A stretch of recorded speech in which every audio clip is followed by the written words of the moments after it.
פיגוע הרצרה.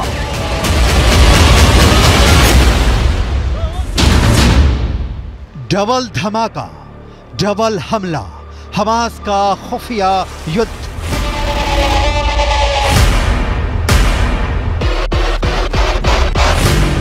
Hamas के 45,000 लड़ाकों में से कितने सुरंग के अंदर और कितने जमीन के ऊपर से इजरायली सेना पर हमला कर रहे हैं, इसे लेकर ना तो अभी तक मोसाद कोई खुलासा कर पाया है और ना ही अमेरिका की खुफिया एजेंसी को कोई भनक लग पाई है। लेकिन मिडिल ईस्ट की मीडिया से जुड़े जानकारों के मुताबिक हमास इजरायली सेना पर वैसे भीषण हमले नहीं कर रहा है जैसे उसे करने चाहिए थे। कुछ खबरों में दावा किया गया है कि भले ही इजरायली सेना दावा करे कि वो गाजा सिटी के बीचों बीच पहुंच चुकी है, लेकिन हकीकत में इस दावे पर पश्चिमी मीडिया के वॉर एक्सपर्ट्स अब सवाल उठाने लगे हैं। इजराइल के 34 से ज्यादा सैनिक जमीनी हमले के दौरान मारे जा चुके हैं। हम आपको पश्चिमी मीडिया के दावों के हवाले से बताने जा रहे हैं कि इजराइल सेना पर डबल धमाके के साथ डबल हमले की तैयारी हमास ने हिजबुल्लाह से मिलकर कर ली है।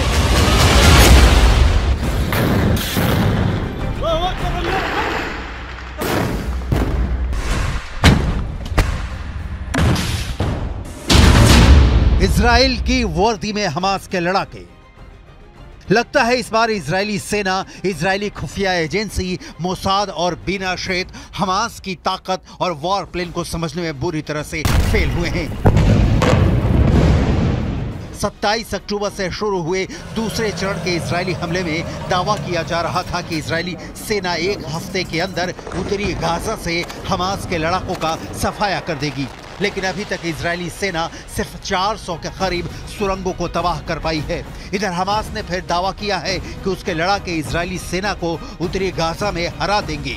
आखिर हमास इतने बड़े दावे कैसे कर रहा है? कुछ खबरों में यहाँ तक दावा किया गया है कि हमास के लड़ाके इजरायली सेना की वर्दी पहनकर हमले कर रहे हैं।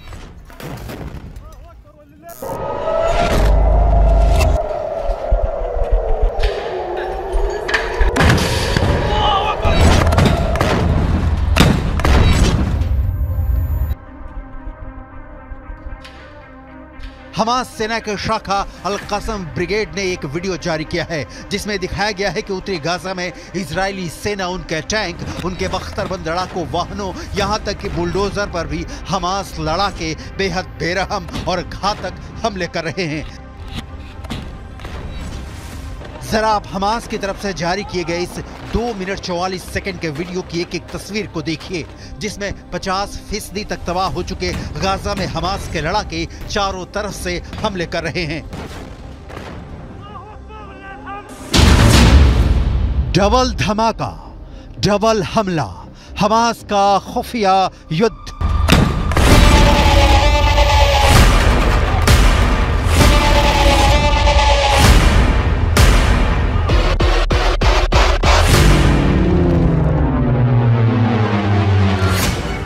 हमास की अल कसम ब्रिगेड के लड़ाके आरपीजी, थर्मोबैरिक ग्रेनेड, रॉकेट से इजरायली सेना पर बेहद पास से हमले कर रहे हैं।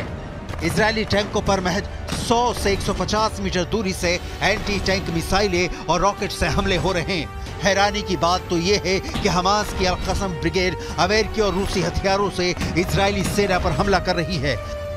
हमास के पास जो घातक राइफलें हैं उन्हें देखकर ही लग जाता है कि या तो अमेरिकी हैं या फिर रूसी। इस वीडियो में दिखाया गया है कि हमास के लड़ाके अचानक तबाह इमारतों से बाहर निकलकर आरपीजी फायर कर रहे हैं या फिर टैंकों पर सीधे रॉकेटों से हमले कर रहे हैं, जबकि जमीन पर इजरायली सेना का एक भी पैदल सैनिक नहीं दिख रहा है। इजरायली सेना पूरी तरह से या टैंक के अंदर है या फिर किसी बख्तरबंद वाहन के अंदर से हमास के लड़ाकों से जंग कर रही है। हमास के इस खुफिया युद्ध ने इजरायली सेना के पसीने छुटा दिए हैं। खुद इजराइल के रक्षा मंत्री तक मानने को मजबूर हैं कि उन्हें बेहद क्रूर और शातिर लड़ाकों से जंग करनी पड़ रही है। עזה היא בסיס הטרור הגדול ביותר שבנה האדם אי פעם. כל העיר הזו היא בסיס טרור אחד גדול.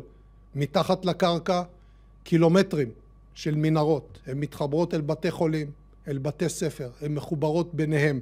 יש בתוכם חדרי קשר. מחסני תחמושת, מקומות לינה, והכל על מנת לשמש בסיס של טרור שממנו ניתן לפגוע. इजराइल के लिए विनाशक हिजबुल्लाह का हमला। लेकिन वहीं दूसरी तरफ हिजबुल्लाह के चीफ हसन नसरल्लाह ने दावा किया है कि इजरायली सेना के लिए गाजा युद्ध विनाशकारी साबित होने जा रहा है। हिजबुल्लाह के 60,000 से ज्यादा लड़ाके हमास के 40,000 लड़ाकों के साथ इजरायली सेना पर दूसरे राउंड का विनाशकारी हमला करने जा रहे हैं।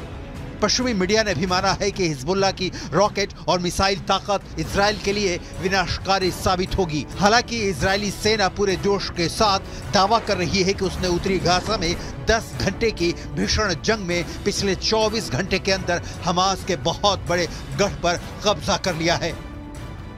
इजराइल की आईडीएफ ने दावा किया है कि महज 10 घंटे की लड़ाई के बाद हमास का प्रमुख गढ़ पर कब्जा कर लिया गया है।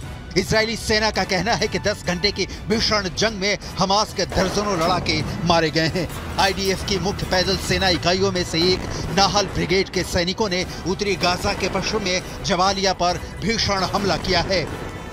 जबालिया में आउटपोस्ट 17 पर आईडीएफ ने हमास लड़ाकों को मारकर कब्जा कर लिया है। आईडीएफ ने खुलासा किया है कि हमास के लड़ाके जमीन के ऊपर और भूमिगत मार्ग से हमले कर रहे हैं। आईएसए और आईडीएफ की खुफिया जानकारी के आधार पर एक आईडीएफ फाइटर जेट ने सेंट्रल कैंप ब्रिगेड में हमास के एंटी टैंक मिसाइल यूनिट के प्रमुख इब्राहिम अबू मगसीब को मार डाला है। आईडीएफ के मुताबिक अबू मगसीब के मारे जाने से पहले इजरायली सेना और आईडीएफ सैनिकों पर कई एंटी टैंक मिसाइल से हमले करने जा रहा था।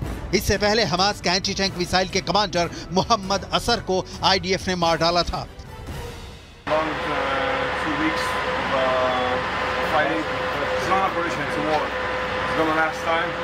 It's going to take its time until Hamas no longer exists, until our prisoners, people that were kidnapped, will come back home. It's been rough, it's been hard, but we're doing a good job. IDF ने कई तस्वीरें जारी की हैं जिसमें दावा किया गया है कि नॉर्थ गाजा में हमले बेहद तेज कर दिए गए हैं। इजरायली सेना ने यह भी दावा किया है कि हमास के करीब 60 कमांडरों को अब तक मार दिया गया है। रॉयटर्स के मुताबिक इजरायली सेना ने गाजा में हमास के चीफ याह्या सिनवार को उसके बंकर में अलग थलग कर दिया है। वो बंकर के बाहर की दुनिया से पूरी तरह से कट चुका है। इधर इजराइल के युद्ध कैबिनेट के मंत्री रॉन डर्मर ने दावा किया है कि 30 दिन से ज्यादा की जंग में 3 से 4 हजार से ज्यादा हमास लड़ाके मारे जा चुके हैं। उत्तरी गाजा का 50% इलाका पूरी तरह से तबाह हो चुका है। फिलिस्तीनी और हमास समर्थकों के बीच कोहराम मचा हुआ है।